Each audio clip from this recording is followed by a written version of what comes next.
বিসমিল্লাহির রহমানির রহিম। বিসমিল্লাহির রহমানির রহিম।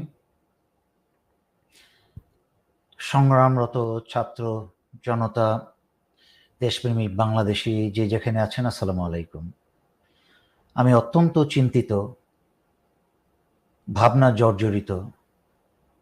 দেশটা স্বাধীন হয়েও পূর্ণ স্বাধীন কিন্তু এখনো হয়নি। আপনারা যারা আনন্দে উচ্ছ্বাসে সময় ব্যয় করছেন, আপনারা সচেতন হয়ে যান। আমার কিছু প্রশ্ন, কিছু চিত্র দেখাবো, কিছু প্রশ্ন রাখবো সেনাপ্রধান জেনারেল ওয়াকার স্যারের প্রতি, এবং এই চিন্তা সাধারণ জনগণের কাছেও আমি দিয়ে যাচ্ছি। প্রথম প্রশ্ন,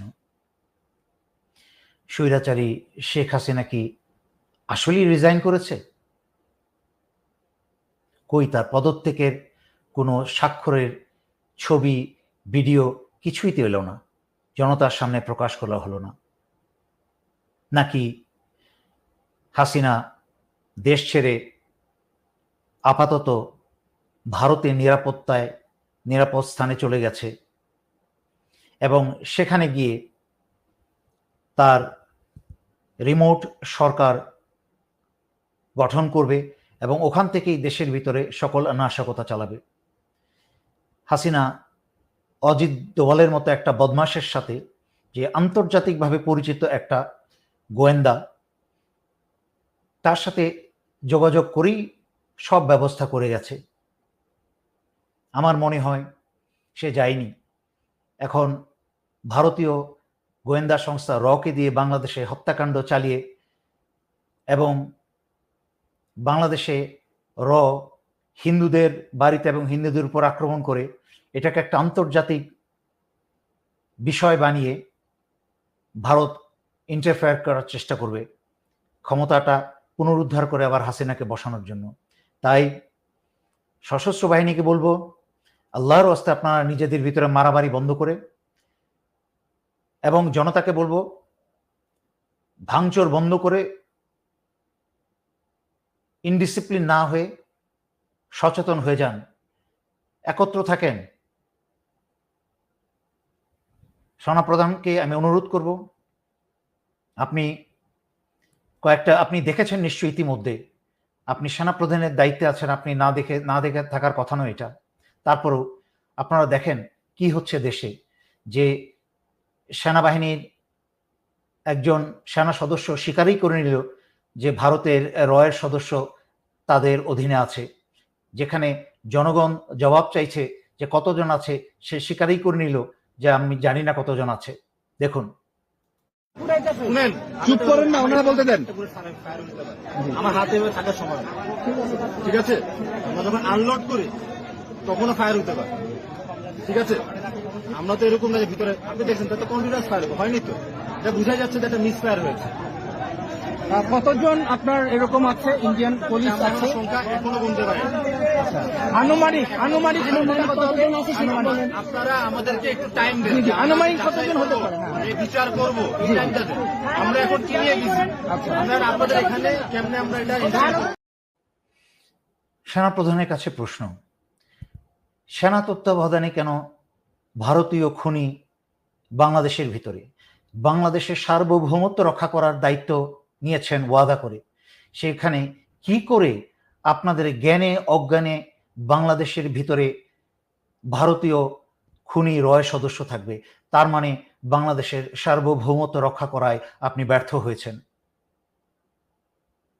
দ্বিতীয়ত, আরেকটি ছবি দেখুন,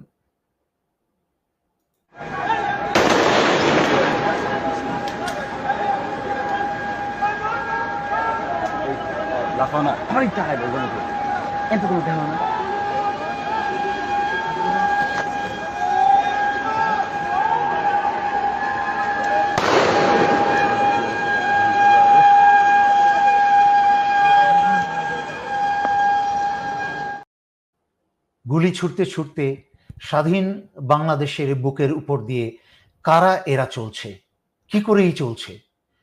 সমগ্র বাংলাদেশে এত বড় একটা সশস্ত্র বাহিনী থাকতে কি করে বাংলাদেশের ভিতর দিয়ে মহড়া চালিয়ে উন্মুক্তভাবে গুলি করতে করতে ভারতীয় রয়ের খুনিরা চলে? কি করে চলে আমার মাথায় আসে না। এমনকি বাংলাদেশের সাধারণ জনতার কাছে রয়ের অস্ত্র ধরা পড়েছে, রয়ের সদস্য ধরা পড়েছে। দেখুন র, এই যে একদম র এর গুলি, এটা দেখছেন? এটা এটার নাম কি জানি, AK-47। এটা কিন্তু ওপেন, একদম ওপেন ফায়ার করে। এই যে দেখছেন, ওপেন ফায়ার করে। ম্যাগজিন আছে, দেখছেন? এই যে ম্যাগজিনটা খুলে রাখছে, দেখছেন? এই বাংলাদেশে ভারতের র প্রবেশ করে যত্রতত্র মানুষ হত্যা করছে, হিন্দুদের হত্যা করছে, মন্দির আক্রমণ করছে করে আন্তর্জাতিক মিডিয়াতে ওই দিক দিয়ে ভারতে প্রোপাগান্ডা চালিয়ে যাচ্ছে যে বাংলাদেশে হিন্দুদের উপর আক্রমণ করা হচ্ছে, 1000 নারী ধর্ষণ করা হয়েছে, সমস্ত বানানো মিথ্যা কথা ছড়াচ্ছে এবং তারা একটা চিত্র তুলে ধরছে, দেখাচ্ছে। এই দেখেন একটা উদাহরণ, এরকম হাজার হাজার ঘুরে বেড়াচ্ছে সমস্ত কিছু মিথ্যা ন্যারেটিভ তৈরি করে বাংলাদেশে ভিতরে স্বাধীনতায় সার্বভৌমত্ব হস্তক্ষেপ করতে।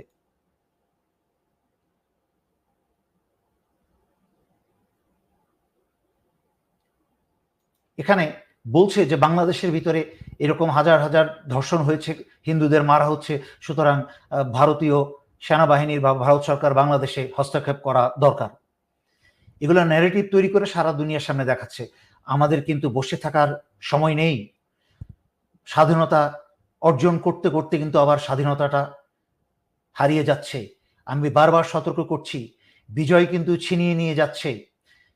মাননীয় সেনাপ্রধানকে অনুরোধ করব, ভুলে যান সব অতীত।